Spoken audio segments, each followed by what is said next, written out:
Aditya, congratulations. Thank you, Now sir. you qualified JEE main and the advanced exam. So, can you tell me about yourself? Sir, my name is Aditya Tiwari and I have passed class 12th examination from Holy Angel Public School Almora last year, that is 2021. So, in that year I have also qualified the JEE advanced examination, but to improve my rank I took a drop, and with the support of my parents, sister and the teachers of this school, I improved my rank this year, and I have now achieved a decent rank to achieve my dream IIT which I was dreaming. Okay, तो अभी आपने qualified कर लिया है advance का exam, तो अभी कैसा लग रहा है? सर, एक मतलब सेटिस्फेक्शन मिल रहा है कि मतलब जो जिस ड्रीम के लिए मैं इतने टाइम से वर्क कर रहा था और फिर मैंने साथ लेके ड्रॉप भी लिया था, तो थोड़ा प्रेशर रहता ही है कि कैसा होगा क्या होगा, तो अब थोड़ा आराम मिल रहा है थोड़ा। अब तो सब लोग हाँ, मम्मी पापा बहुत खुश हैं और सब रिलेटिव्स भी खुश हैं। So how you have prepared this exam? Sir, the main thing for my study was the self study. और सर मुझे लगता है कि मेन चीज जो है वो सेल्फ स्टडी होनी चाहिए, भले कोचिंग कहीं से आप ले रहे हो चाहे ना ले रहे हो, लेकिन मैं तो सेल्फ स्टडी ओरिएंटेड रहता था। अच्छा, आपने कोचिंग नहीं ली? नहीं, मैंने कोचिंग ली थी और थोड़ा बहुत कहीं अगर जरूरत पड़ती थी तो यूट्यूब और नेट से वैसे निकाल कर मैं अपना करता था। सो आप किस तरह से बोलोगे कि जो अभी हमारे क्लास के और स्टूडेंट्स हैं जो 11th और 12th हैं, क्या ये तैयारी को हमें 9th-10th से ही कर लेनी चाहिए या फिर 11th-12th से करना चाहिए? काफी अपनी मतलब जो हम देख रहे हैं कि क्या करते हैं, अपने बच्चे को 9th से ही भेज देते हैं कि वो IIT के चक्कर में जाने के, लेकिन बहुतों का रिजल्ट अच्छा आता है, किसी का नहीं भी आता है, तो आपका इसमें क्या ओपिनियन है? मेरा ओपिनियन तो ऐसा है कि 11th से भी अगर बच्चा तैयारी शुरू करता है तो वो सफिशिएंट होगा, मतलब वो अच्छे से करता है, लेकिन 9th से तो ऐसे मतलब, लेकिन पढ़ाई तो पढ़नी भी अपना बेस बिल्ड कर सकता है वो, लेकिन मेन पढ़ाई जो है वो 11th से करके कर सकता है। और मैंने तो फिर भी जरा 12th से मैं इस तरफ ओरिएंटेड हुआ था, इसलिए मुझे यहाँ पे ड्रॉप की जरूरत पड़ी थी, और वरना 11th से करके भी बच्चा आराम से कर सकता है।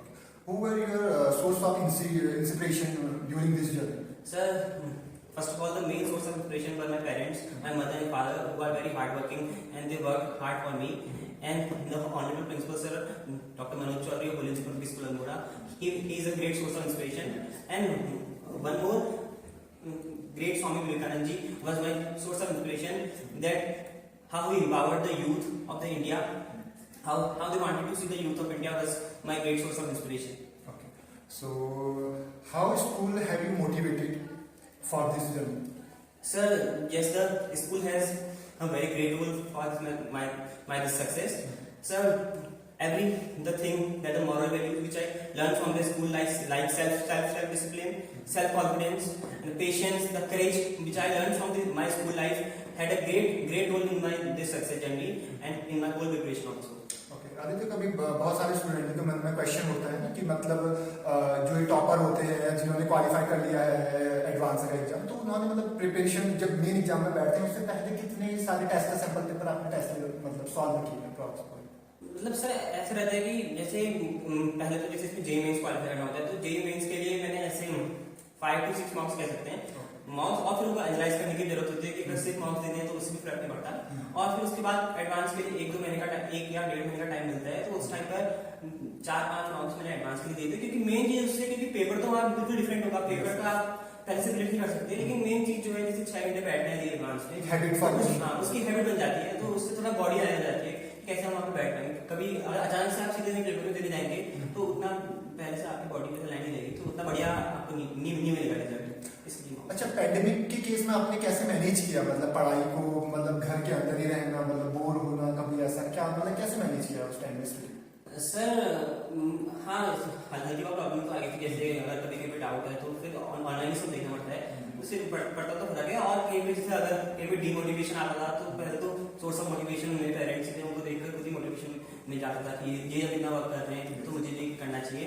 और साथ में कभी जैसे सिर्फ पढ़ाई नहीं, कुछ और को करिकुलर एक्टिविटीज में, जैसे मेरा ड्राइंग में बहुत इंटरेस्ट है तो मैं बीच में स्केचिंग कर लेता था, तो उससे और हल्का बहुत सिंगिंग में रहता था, तो कभी बोलता कोई इंस्ट्रूमेंट प्ले करना हो, उससे क्या होता है एक तरफ से थोड़ा दूसरे साइड में चले जाता है, तो उससे और ज्यादा फोकस बढ़ जाता है आगे बात बढ़ने के लिए, जो चीज आपको पसंद है, ऐसा नहीं कोई आपसे कह रहा है तब आप करें।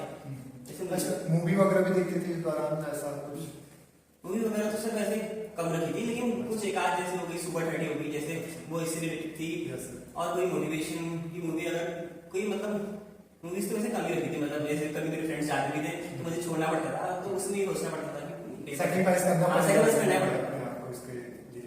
ठीक है। और आदित्य, अभी जैसे मतलब स्टूडेंट्स सोचते हैं कि इसके लिए हमें कैसे तैयारी करनी चाहिए या उनके लिए क्या मैसेज देना चाहोगे? मतलब मेन चीज जो मेरी तरफ से है कि बच्चे को पहले तो अपने ऊपर विश्वास होना चाहिए। सबसे पहले कि सेल्फ कॉन्फिडेंस अगर उसको है तो वो कितना भी आगे अचीव कर सकता है, जितना हो जाए। और साथ में ऐसा है कि सेल्फ डिसिप्लिन, साथ में सेल्फ कॉन्फिडेंस तो नहीं, साथ में सेल्फ डिसिप्लिन बहुत जरूरी है। कि दूसरा अगर आपसे कह रहा है, आपके पेरेंट्स टीचर कह रहे हैं पढ़ तो नहीं हो पाएगा, खुद से अंदर से होना चाहिए कि पढ़ना है, कुछ करना पड़ेगा तभी कुछ पाएगा। तो मेन तो इसमें है कि अपने अंदर से होनी चाहिए। और बाकी मेन इसमें एक और कंपोनेंट होता है कंसिस्टेंसी। मतलब एक दिन में नहीं हो सकता, आपको लगातार थोड़ा थोड़ा करना पड़ेगा रोज, तभी इसमें आपको सक्सेस मिल सकती है। अच्छा, इसके दौरान जब आप पढ़ाई कर रहे होंगे, कभी मतलब सोशल मीडिया जैसे व्हाट्सएप, फेसबुक, काफी सारे डिस्ट्रैक्शन रहते हैं, तो इससे कैसे आप ओवरकम हुए या मतलब इसका कुछ रहा रोल? या हाँ, मतलब इसमें जैसे हल्का बहुत डिस्ट्रैक्शन तो रहता है, लेकिन ऐसा है कि अगर बच्चा खुद चाहे कि उसको डिस्ट्रैक्ट नहीं होना है तो उसे कोई डिस्ट्रैक्ट नहीं कर सकता। अगर जब वो खुद जाएगा मूवी देखने तब उसको मूवीज दिखेंगी। मेन चीज आती है कि उसको खुद को कंट्रोल करना आना चाहिए। और जैसे अब ऐसा नहीं है क्योंकि हर सिक्के के दो पहलू होते हैं, तो उस तरीके से जैसे अगर इसमें यूट्यूब में डिस्ट्रैक्शंस हैं कुछ और है तो हमको पॉजिटिव साइड देखना चाहिए। कुछ ऐसे चुनने गुणों की मूर्ति बिखरी जहाँ जहाँ पर कहते हैं कि वहां से आपको गुण उठाने हैं। उसमें से आपको जैसे कितने बड़े बड़े लेक्चर्स मिल सकते हैं और कितना कंटेंट है, पीडीएफ है, उनमें आपको बड़े बड़े क्वेश्चंस मिल सकते हैं। वो अगर आप देखें तो अपने आप डिस्ट्रैक्शन के लिए टाइम हट जाता है और डिस्ट्रैक्शन अपना भी दूर जाता है। ठीक है आदित्य, आपने ये जी का एडवांस में क्वालिफाई किया है, तो अभी होली अंदर कोई नहीं प्राउड है, पूरा डिस्ट्रिक्ट को आप प्राउड है, तो हम लोग सभी आपके भविष्य के लिए शुभकामनाएं देते हैं। Thank you. थैंक्स।